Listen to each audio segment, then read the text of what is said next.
Voilà. Est-ce qu'il y a 4 évangiles? Notamment, pourquoi dans la Bible, on parle d'évangile selon Matthieu, évangile selon Luc, évangile selon Jean, évangile selon Marc? Nous voulons savoir, est-ce qu'il y a 4 évangiles? Les téléspectateurs veulent savoir s'il y a 4 évangiles.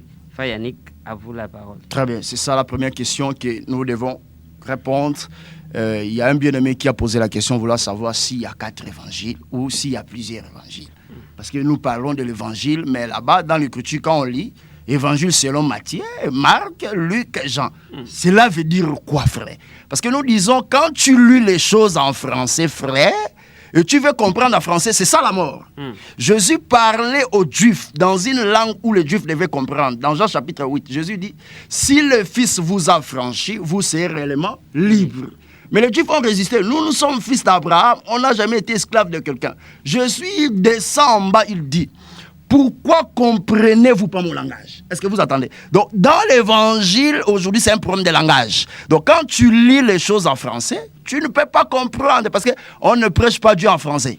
Pour prêcher Dieu, il faut que Dieu puisse te prêter sa langue. Et Dieu a une langue qu'il parle, c'est ce que nous appelons l'interprétation. Est-ce que vous attendez ces choses? Prends Galates chapitre 1, verset 6. Allez-y vite, frère. Galates chapitre 1, verset 6. Galates chapitre 1, verset 6. Ouais. Je m'étonne que vous vous détournez si promptement de celui qui vous a appelé par la grâce de Christ pour passer à un autre évangile. Continue, frère. Verset 7.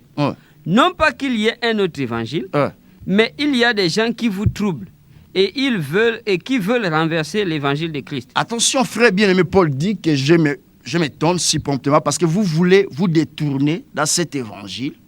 Non pas qu'il y ait un autre évangile, mais il y a des gens qui vous troublent pour renverser l'évangile de qui? De Christ. C'est-à-dire que quand nous disons évangile dans la parole, il n'y a pas 4, il n'y a pas 3, il n'y a pas 2, il n'y a qu'un seul évangile. C'est l'évangile de Christ, c'est ce que nous appelons l'évangile éternel. Est-ce que vous entendez ces choses? Maintenant, quand nous lisons la Bible, c'est que les gens disent Nouveau Testament, parce qu'à titre d'information, il n'y a pas 2 testaments, parce qu'il n'y a qu'un seul testateur. Donc, s'il y a 2 testaments, c'est-à-dire qu'il doit y avoir aussi 2 morts, qui doivent être constatés. Or, la mort de Jésus a été marquée à la croix de Golgotha. Est-ce que vous entendez ces choses? Et nous disons que le testament qui est laissé et le contenu du testament, c'est la vie éternelle promise. Est-ce que vous entendez ces choses? Donc nous disons qu'il n'y a pas 2 testaments parce qu'il y a un seul testateur. Est-ce que vous entendez ces choses? Mais nous disons qu'il y a 2 alliances. Et nous voulons dire que quand l'écriture, quand nous lisons la Bible, on écrit que l'évangile selon Matthieu, l'évangile selon Marc, l'évangile selon Luc, l'évangile selon Jean. Maintenant la question est de nous poser pourquoi est-ce qu'après la mort de Jésus, c'est Matthieu qui doit venir pour expliquer. Est-ce que vous entendez ces choses? C'est Marc qui doit se présenter pour expliquer. C'est Luc qui doit résumer pour expliquer. Et c'est Jean qui doit expliquer. Est-ce que vous entendez ces choses? Est-ce qu'il y a 4 évangiles ou il n'y a qu'un seul évangile? Mais pourquoi ici on prend la forme du chiffre 4? C'est ça le vrai problème. Et nous disons que Dieu a déjà prêché ces choses dans la loi de Moïse. Exode chapitre 22, verset 1. Frère Élisée, prends ça. Exode chapitre 22, verset 1. Exode chapitre 22. Exode chapitre 22, verset 1. Oui. Si un homme dérobe un bœuf ou un agneau et qu'il l'égorge ou le vende, il restituera 5 bœufs pour le bœuf et 4 agneaux pour l'agneau. Très bien, frère. Ici, frère Moïse dit, si un homme dérobe un bœuf, attention, frère Élisée, ou l'égorge ou le vend, il restituera pour l'agneau. Quand tu as dérobé un agneau, tu dois restituer combien? 4 agneaux. Mais quand tu dérobes un bœuf ou tu égorges un bœuf, tu restitues combien? 5. Attention, frère. Il y a un agneau qui est dérobé, mais parce que tu as dérobé un agneau, tu dois restituer 4. Est-ce que vous attendez?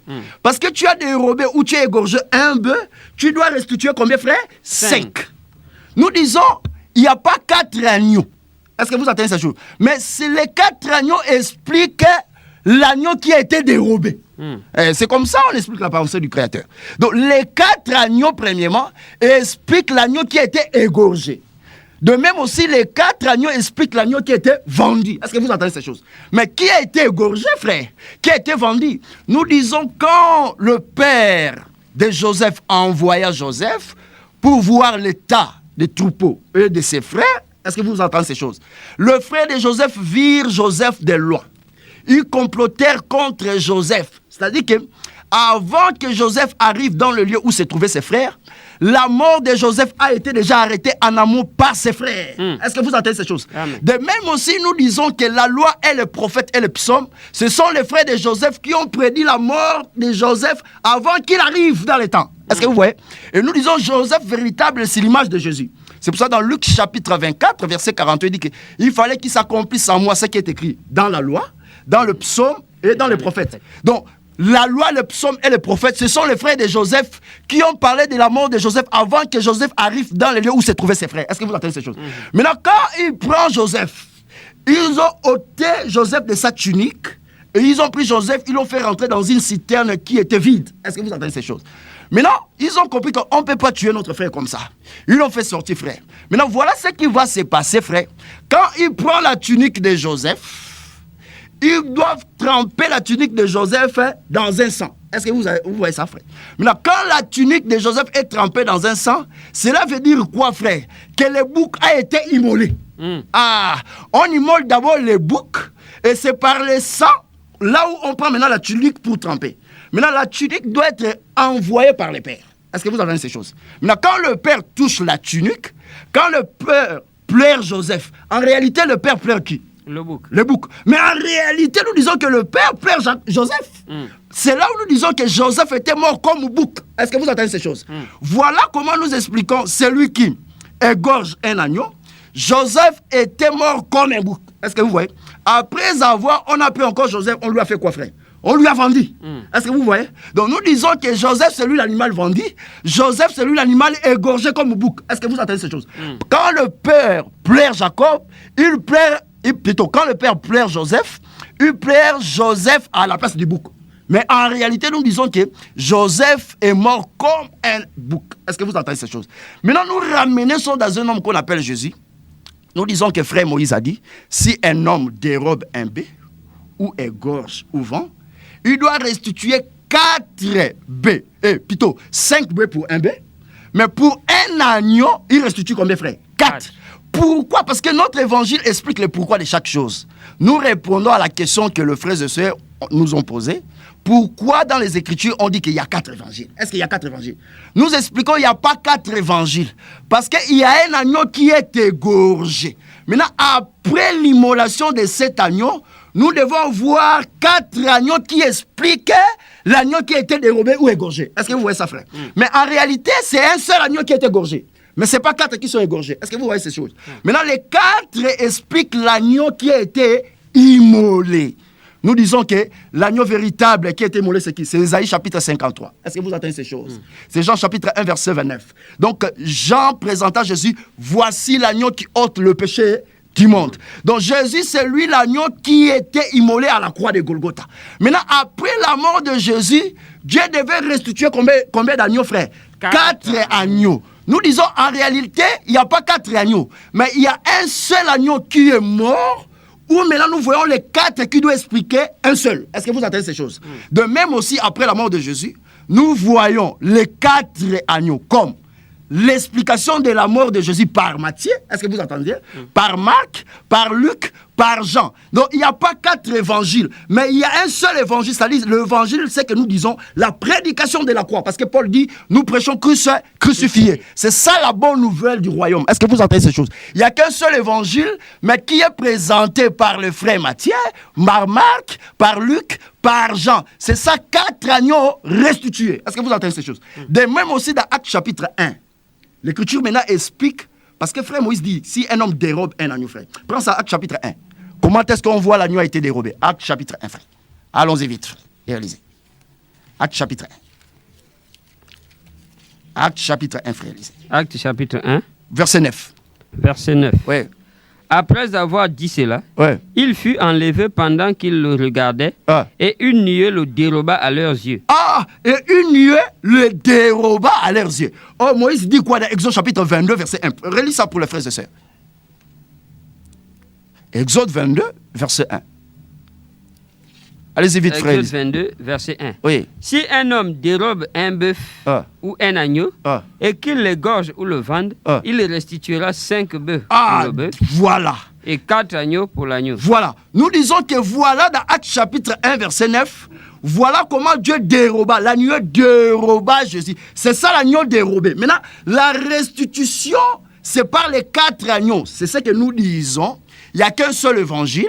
C'est l'évangile de la grâce. Quand nous disons la grâce, c'est la mort de Jésus à la croix de Golgotha. Maintenant, après la mort de Jésus, nous devons voir, on a vu Matthieu, on a vu Marc, on a vu Luc, Jean, pour expliquer seulement une seule œuvre, c'est l'œuvre de la croix. Est-ce que vous voyez ça? Donc, il n'y a pas 4 évangiles, mais il n'y a qu'un seul évangile qui est expliqué dans les 4 dimensions. Est-ce que vous entendez ces choses? De même aussi, frère, dans Genèse, quand tu lis, frère, prenons Genèse, allons-y, frère Élisée.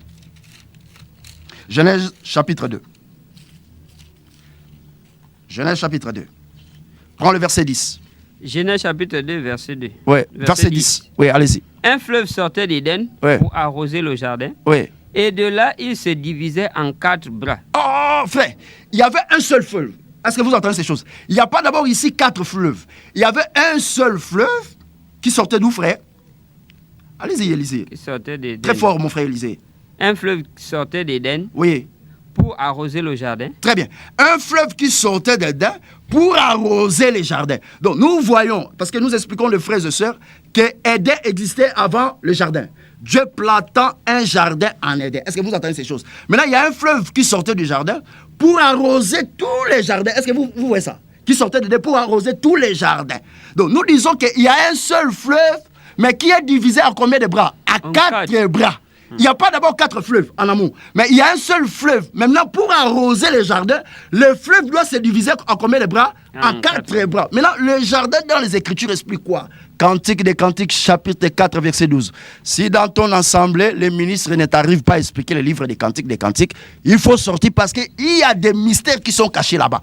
Il n'y a que dans cet évangile, frère Élisée, on peut t'expliquer le livre des Cantiques, mot à mot, virgule par virgule. Prends Cantique des Cantiques, chapitre 4, verset 12. Allez-y, mon frère Élisée. Prenez vos Bibles à la maison, lisez. Cantique des Cantiques, chapitre 4, verset 12, frère. Vous vérifiez ensemble. Cantique des Cantiques, chapitre 4, voilà. Verset 12. Oui. Tu es un jardin fermé, ma soeur, ma fiancée. Ah, tu es un jardin fermé. Est-ce que vous voyez ça? Ma soeur, ma fiancée. Donc, quand nous disons qu'au commencement, en Éden, il y avait un fleuve qui sortait pour arroser quoi, frère? Le jardin.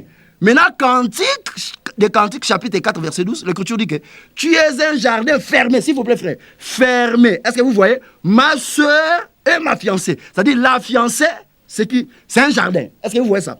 La sœur bien-aimée, c'est un jardin. Donc, c'est pour expliquer quoi? Que la femme que nous expliquons l'église, la fiancée, c'est ça le jardin de Dieu aujourd'hui. Parce que dans 2 Corinthiens chapitre 11, verset 1 à 3, frère Paul explique l'église comme qui? La fiancée de l'époux qui est Jésus. Est-ce que vous entendez ces choses? Donc nous disons que pour que la femme soit arrosée comme jardin, il faut qu'il y ait un fleuve qui sort en Éden pour arroser la femme. Mais le fleuve doit se diviser en combien de bras, frère? En 4 bras. De même aussi, nous disons qu'il y a un seul évangile qui doit être prêché dans les 4 dimensions. Est-ce que vous entendez ces choses? Et nous disons que le jardin, c'est la femme. Maintenant, le fleuve, c'est quoi, frère? Est-ce que tu as l'écriture? Allons-y d'abord. Jérémie chapitre 2, verset 13. L'eau, quand nous disons l'eau dans la Bible, c'est quoi? Allons-y d'abord. Jérémie chapitre 2, verset 13. Jérémie chapitre 2, verset 13. Prenez vos Bibles à la maison. Allons-y, frère. Jérémie chapitre 2. Oui. Verset 13. Voilà. Car mon peuple a commis un double péché. Très bien, frère. Ils m'ont abandonné, moi qui suis une source d'eau vive, pour se creuser des citernes crevassées qui ne retiennent pas l'eau. Ah, ici qui parle, c'est Dieu. Donc le peuple a commis un double péché en abandonnant l'éternel Dieu, qui est une source d'eau intarissable, d'eau vive. Est-ce que vous entendez ces choses? Pour creuser des citernes, frère, qui n'arrivent pas à garder de l'eau. Est-ce que vous voyez ça, frère? Donc nous disons même aujourd'hui, frère, il y a des gens qui laissent la vraie parole comme l'eau pour creuser des citernes qui ne peuvent pas garder de l'eau. Est-ce que vous entendez ces choses? Si vous voyez quelqu'un sort aux États-Unis, au Congo, c'est moi qui ai le prophète pour sauver les gens dans ce monde. Ça, c'est une citerne, frère, qui ne peut pas garder de l'eau. Et nous devons garder la source intarissable qui est l'évangile éternel. Maintenant, si quelqu'un laisse cet évangile pour aller écouter des choses ailleurs, c'est-à-dire c'est une citerne creusée, frère, mais qui ne peut pas garder de l'eau. Aujourd'hui, nous avons des citernes vides, frère. Tu vois quelqu'un dit que Dieu m'a envoyé, on te demande quel est ton message. Il n'y a pas de message. Ça, c'est une citerne vide. Est-ce que vous entendez ces choses, frère? Et nous disons que l'eau véritable, la source d'eau véritable, c'est d'abord Dieu. Est-ce que vous entendez ces choses? Maintenant, prenons Jean chapitre 7. Allons-y, frère. Verset 37. Allons-y vite, frère, lisez. Jean chapitre 7, verset 37.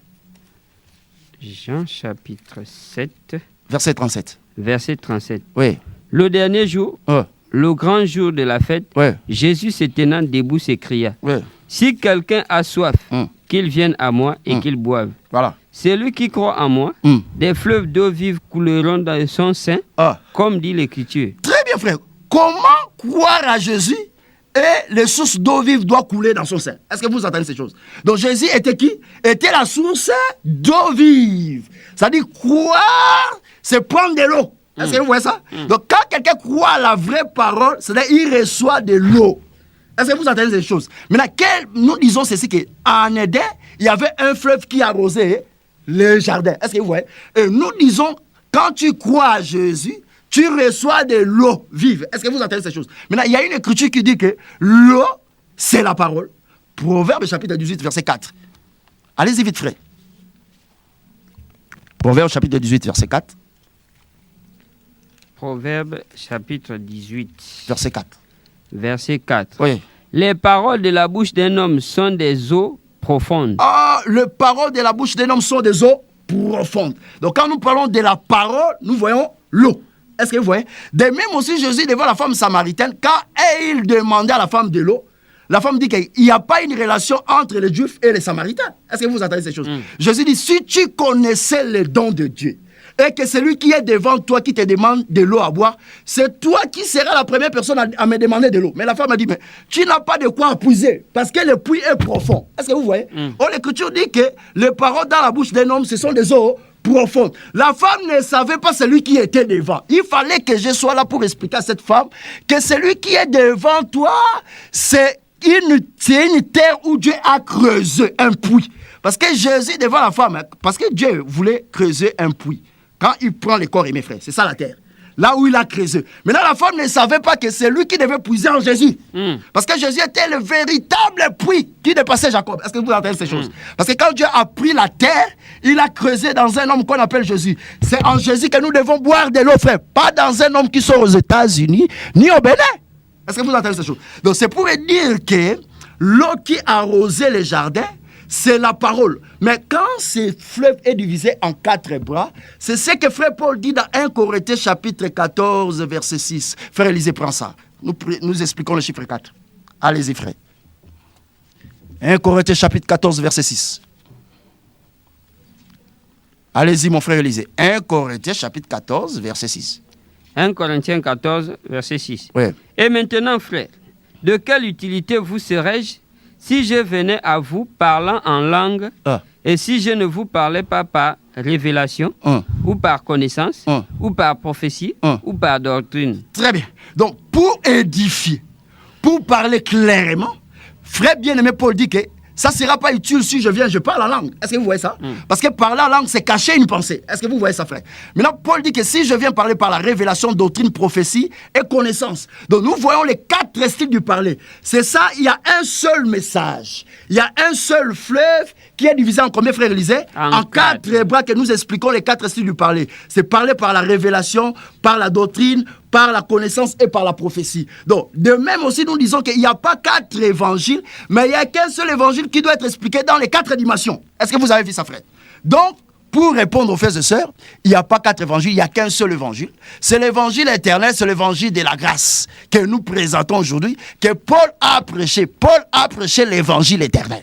Est-ce que vous voyez ça, frère? Donc, c'est pour répondre à la question. De même aussi, il y a un homme qui est assis au milieu du trône. Mais il y a 4 êtres vivants. Donc les 4 êtres vivants, c'est l'explication de celui qui est assis sur le trône. Il y avait le premier être vivant qui avait la face du lion. Vous voyez? Le deuxième, la face du veau. Troisième, c'est l'homme. Quatrième, c'est l'aigle. De même aussi, nous disons que dans l'église, nous devons avoir ces 4 faces. Est-ce que vous voyez? Le lion comme la doctrine, le veau comme la connaissance, l'homme comme la révélation et l'aigle comme la prophétie. Dans une assemblée, là où il n'y a pas la face des 4 êtres vivants, c'est la mort qui est communiquée parce que la femme ne sera jamais arrosée. Amen. Il faut sortir, venir, écouter l'explication. Donc, s'il n'y a pas 4 styles de parler, frère, il y a quoi? Il y a la langue. Donc, nous disons qu'aujourd'hui, dans les assemblées des hommes, les gens parlent la langue. Quand quelqu'un prend Jean chapitre 3, 16, il pense que c'est l'écriture le plus facile. Oh, Dieu aimait tout le monde. Oh, Dieu va sauver tout le monde. Là, il bégaye, il parle la langue. Mais quand nous donnons l'explication par la prophétie, révélation, connaissance, c'est là où la vie est communiquée. Que Dieu vous bénisse. Amen. Donc, en résumé, s'il y a d'autres questions, on peut poursuivre parce qu'il Ouais, y a plusieurs une questions. autre question. Voilà. Bien. L'émission précédente, vous avez dit, frère Yannick, qu'il ne faut pas invoquer le feu. Ouais. Or, le frère pose la question, pourquoi ne pas invoquer le feu? Est-ce qu'on peut invoquer le feu? Est-ce qu'on peut invoquer le sang? Est-ce qu'on peut lier le diable? On peut lier les démons? Parce que nous avons vu Élie invoquer le feu. Donc, les frères ont cette confusion, ils veulent comprendre un peu. Pourquoi vous dites qu'on n'invoque pas le feu alors que vous avez vu Élie invoquer le feu? Pourquoi ne pas lier les démons? Pourquoi ne pas invoquer le sang? Voilà. Ça, c'est une belle question. Prenez vos Bibles à la maison. Nous disons déjà à titre d'information qu'à Mont-Carmel, frère Élisée, Élie n'a pas invoqué le feu sur les hommes. Élie a demandé quoi, frère Élisée, mon frère bien-aimé? Élie a mis l'animal sur l'autel. Est-ce que vous voyez? Maintenant, la réponse devait donner par le feu. Est-ce que vous voyez ça? C'est-à-dire Dieu devait venir consumer l'animal. Est-ce que vous entendez ces choses? Et nous disons que le fait dans l'écriture explique quoi, premièrement? Est-ce que vous entendez ces choses? Nous disons que le fait prend Ésaïe chapitre 66, verset 16. Allez-y, frère.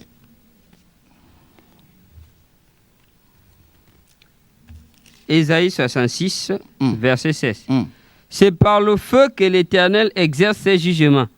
C'est par son glaive qu'il châtie toute chair. Ah, voilà ce que l'Écriture dit. C'est par le feu que l'Éternel exerce ce jugement. C'est-à-dire que dans les Écritures, le fait, c'est l'expression de quoi, frère? De jugement. Mais Dieu ne peut pas juger s'il ne donne pas d'abord la parole.